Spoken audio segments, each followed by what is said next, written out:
Hey guys, quick video on the second boss in Master Lair of the Mad Dragon. I've been hearing of a lot of groups just trying to muscle through the entire fight. I don't know if they don't know the mechanics or what's going on, but we chose to take the boss on the edge of the map like this. I'll showcase at the end of this video how I got him into position like this. It's very easy.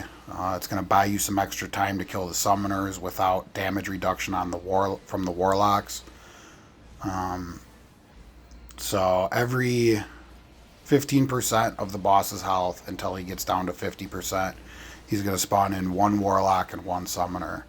You're going to want to jump on that summoner immediately and kill it before any dogs spawn in, as that will just make the fight take longer and you'll be dealing with trying to push dogs off of the map. Repel on right bumper for the wizard does wonders here. There's also other moves that can be very beneficial. It helps a lot for DPS and even the tank. You can see in this video I'm using Shield Slam and Paralysis Potions to stun the mobs from afar. This can interrupt the summoners summoning in the dogs and can save you a lot of headache later on.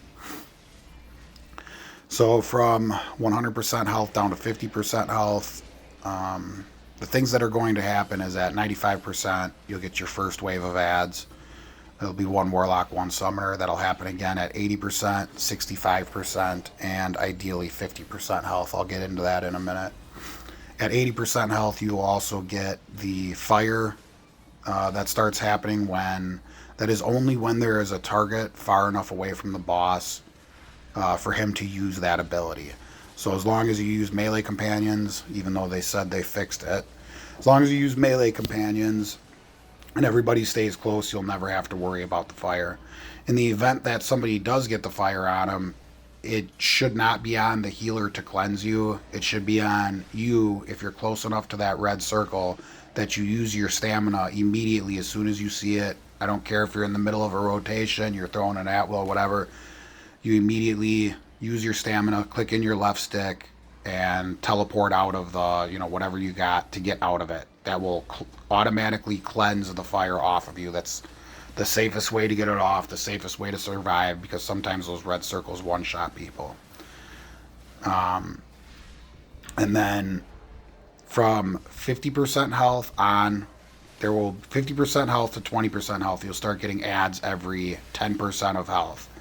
If you push the boss's health too far past that 50% point, he will spawn two summoners and one warlock. It has something to do with his health going past 40% or past 50%. I'm not really sure. But then 40%, 30%, and 20%, you're going to get, that's every 10%, you're going to get two summoners and one warlock spawning in. From there on, he will spawn in adds every 5% of health.